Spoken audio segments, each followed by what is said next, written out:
Alright, here's a very important video. We are going to review Gaussian elimination. We are going to review Gaussian elimination in two process. Okay, in two examples. This is the first example, but really the second example is the one that we really often use, which is much simpler version. But to learn second one, we have to start from this first one. Okay, alright. Why do we need Gaussian elimination? In our course, we will get three equations just like this to solve for three unknowns x1, x2 and x3. In our course, it will be k1, k2 and k3. How do you solve three equations like this? We use Gaussian elimination. Here's how we do it. Okay, here's how we do it. First, write the augmented matrix out of this system of equations. So how do we do that? Well, you create this big matrix, extract the coefficients of the first row. 2, 6, 1. So this is x1, this is x2, this is x3, coefficients of these variables. Now create a direct line to separate this and write the right hand side. The corresponding right hand side is 7. That's not a coefficients of anyone. That is actually these things are equal to 7. Now do the same for every row. Here 1, 2, -1, -1. Okay, 5, 7, -4, 9. All right, so now we have what we call the augmented matrix. Okay, now to do the Gaussian elimination, we only do 3 by 3 systems. Okay, in our course, we have to identify the pivot positions. Pivot position means everything happens based on these positions. So let me show you. The first, the 3 pivot positions are the diagonals. 2 here, 2 here, and -4 here. Those are always will be the pivot positions. Okay, all right. So what you're gonna do in Gaussian elimination is you're gonna do row operations. Now what are the row operation means? So here you have 3 rows. Let's label them R sub 1, R sub 2, R sub 3. Now here are the rules. I'm just reviewing it. Okay, I'm sure you have heard about and learned Gaussian elimination. The row operations are you can interchange 2 rows. You can swap 2 rows. Any rows, 2 rows you like. Any times you like. Okay. And then the other rules are you can multiply any row by any number you like. Okay. Then you can divide any row by any number you like. Okay, divide a row means you have to completely divide every element in the row by the same number, and every element you have to multiply by the same number if you are doing a multiplication.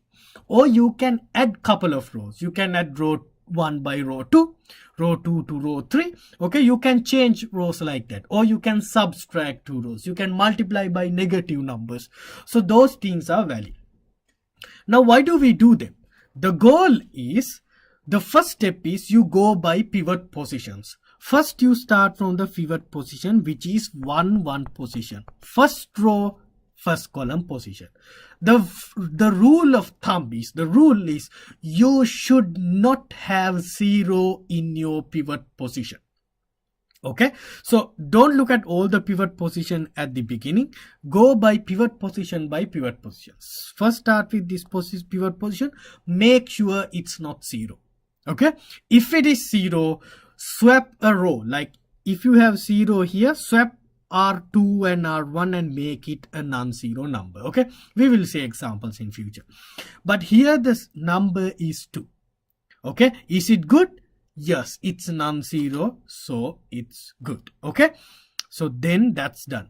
Then once you make sure that the pivot position that you care is a non-zero number, make sure all the numbers along that column just below that pivot position are 0. That means this is the pivot position and the column is this column. Make sure these 1 and 5 are 0, or convert them to 0. How do you convert them? Well, what you can do is you can do row operations and convert them. Here's one thing. Now, to create 0 at 1, what should you do? Well, you have to add a -1. Okay, you always have to add something. 1 plus -1 is 0. Here to create here to create 0 for 5, you have to add -5 for 5. So how can you do that? Well, you have to use the first row that you have. Okay, that's the rule. So what I'm going to do is I'm going to swap row 2 and row 1. That's a smart decision. I will tell you why I do that in a second. So let's swap the row 2 and row 1. So the row 2 becomes row 1, 1, 2, negative 1, negative 1, 2, 6, 1, 7, 5, 7, negative 4, 9. Now our new pivot position is 1. Okay, that is the pivot position and it's non-zero, which is good. Now why did I swap? Now here's why I did that. To create 0 at this 2, I need to add negative 2. So what I'm going to do is I'm going to multiply the first row by negative 2 and add it to the third row. Right? So when you do that, don't you get 0 here? Because 1 times negative 2 is negative 2. Negative 2 plus 2 is 0. Now, what if I try to do that here? The thing is, if you want to create 0 here, you have to add negative 1. So then what you have to do here is you have to divide the first row by 2 and multiply it by negative 1, or divide the first row by negative 2 and add it to the second row, right? Then certainly you can do that, but you create fractions, right? Here you will be adding like 1 divided by negative 2, negative 1 half, negative 1 half plus negative 1, negative 7 half plus negative 1 here. That's ugly. We want to avoid fractions. Not that it's not illegal, it's illegal, it's fine, but we want to take easier routes, right? Now, okay, so let's do that. I know this video is going to be a little bit long, but please be with me. Just learn it for once or twice, okay? So now we multiply the first row by negative 2. Now do that in your mind or do that separately. Okay, if you multiply the first row by negative 2, here negative 2, 2 times negative 2 is negative 4, negative 1 times negative 2 is 2, negative 1 times negative 2 is 2. Now add it to the second row. Now you only change in second row. Remember that, okay? Why we only change in second row? Because we need 0 here. Alright, we do not change the first row because it has a perfect pivot position. Understand that. It's just we are multiplying the first row by negative 2 in our mind. Okay, it's an imaginary thing. We don't really change row 1, but we change row 2. Okay, let's add this row 1 multiplied by negative 2 to the second row. So here the row 1 is unchanged. Okay. So here this will be 0 because negative 2 plus 2 is 0. Here negative 4 plus 6 is 2. 2 plus 1 is 3. 2 plus 7 is 9. Okay. Now don't mix up with these guys. Okay. This first row. Okay. Alright. Be careful. Now we didn't change the third row. Alright. Okay. Now then we want to create 0 at 5. How do we create 0 at 5? Now try to pause and think. Use the first row, okay? Use the first row. We can create 0 at 5. I multiply the first row by negative 5 and add it to the third row, right? Because here then it will be negative 5 plus negative 5 is 0. So see, you only create zeros here and here, okay? You don't even touch these parts yet. We don't care what happens to them, okay? We will come to them later. So the first row is unchanged, 1, 2, negative 1, because this multiplying by negative 5 is an imaginary thing. Now we are done with the second row, so leave it alone, okay? So multiply the first row by negative 5. Negative 5 plus 5 is 0. Negative 5 times 2 is negative 10. Negative 10 plus 7 is negative 3. Negative 5 plus 1, negative 1 is 5. 5 plus negative 4 is 1. Negative 5 plus negative 1 is 5. 5 plus 9 is 40. Okay, so that's done. So that is how you are done with the one pivot position. Okay, so we are done with this pivot position because we have it as non-zero number and everything just below under it are 0. Okay, now we go on to the second pivot position. What is the second pivot position? These two. We start from where we stop. Okay, all right. Now is it a non-zero number? Good, it's a non-zero number.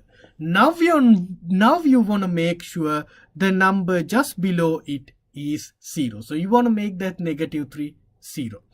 Now what can you do? Well, you have to add 3 for the negative 3. How can you create 3 here? Well, there's no way around here. We have to divide the first row by 2 and multiply by 3. Here we cannot avoid fractions, okay? So the first row is unchanged. Now you don't even touch the first row. That's already done. Don't even look at it, okay? 0, 2, 3, 9. So we imaginarily divide the second row. 2 by 2 is 1. 1 times 3 is 3. 3 plus negative 3 is 0 here. Now 3 divided by 2 is 3 over 2. And we multiply it by 3. That's 9. 9 over 2 plus 1 is... so here 2 to 11 over 2. So here 11 over 2. Now 9 divided by 2 multiplied by 3 is 27. 27 over 2 plus 14 is 28 plus 27 is 55. 55 over 2. Okay, this is what we get. Alright, so now we go to the third pivot position. The third pivot position is this one, and at this point we don't care. That's it, okay? Don't even care about it. That's where we stop. Really, even though we have 3 pivot positions, we only work with these 2. What is the goal? Make sure these 2 pivot positions are non-zero and make sure everything below is 0. So that means create zeros here. Alright, now what do we do now? Well, what we do now after the Gaussian elimination is rewrite the equation using this system. That means these are the coefficients of x1, x2, x3, right? This is x1, x2, x3. So this is the right hand side. So let's write using the first row, x1 times 2x2 times x3 is equal to negative 1. 0, x1 is gone. So 2x2 plus 3x3 is equal to 9. Okay. Here 11 over 2x3, because all others are gone, is equal to 55 over 2. Okay. Now here's the thing.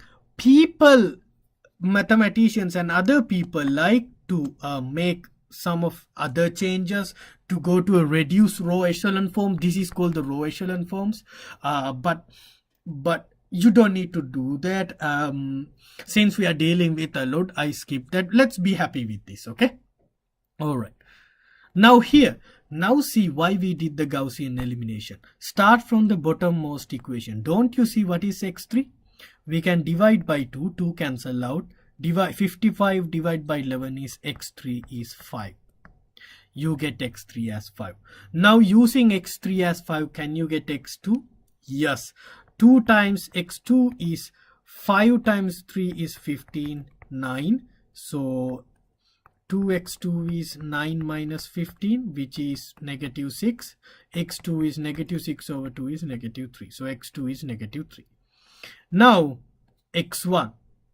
Now to find x1. x1, 2 times negative 3 is negative 6. Here it's 5 is negative 1.